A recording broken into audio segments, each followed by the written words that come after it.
me like a ton of bricks. Doesn't matter, weak or strong.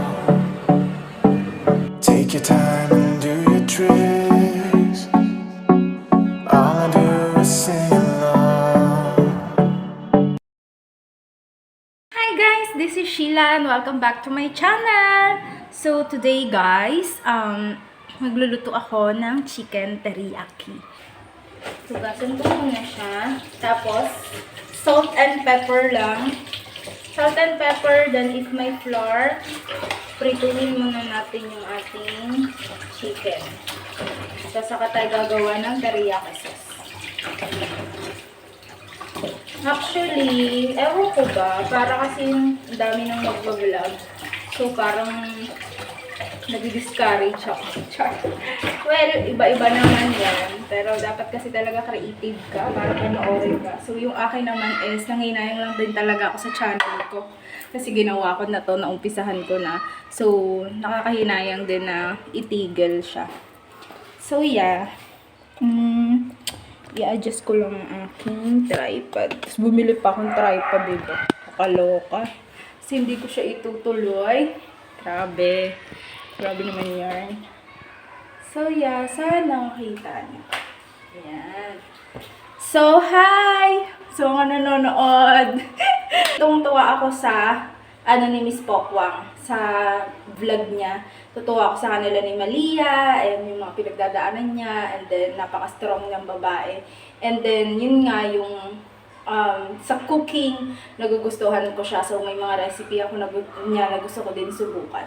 So, ngayon, sabi ko kay mama, nag-crave ako ng teriyaki. Sabi ko kay mama, sabi ko, bilhin mo ng chicken wings. So, yun, yung iba, inadobo niya, tapos ito ngayon is chicken wings. Nagagawin ko chicken teriyaki. Yes! So, lalagyan lang natin ang chicken natin ng pepper and salt.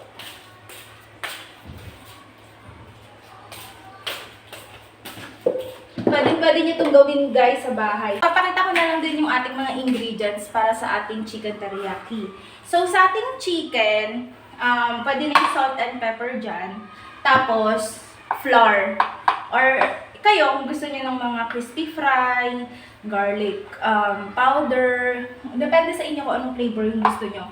Pero ako kasi, lang ako meron dito, salt and pepper lang. Tapos, lalagyan ko lang yun ng harina.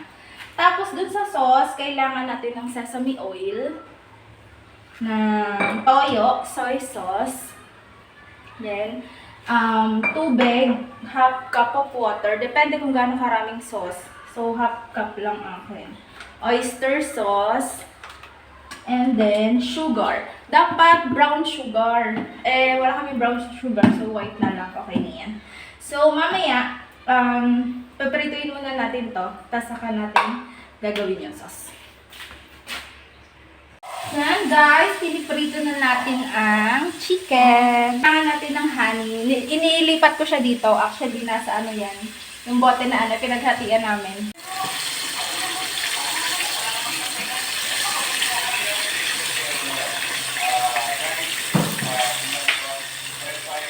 Ito talaga ako sa barangay. Pinasakit daw kami ng dalawang minuto. Nagtago na daw yung ako ni Anon. Yan, tinawag na barangay. Yan po yung bahay. Sabi hindi ka katato ah.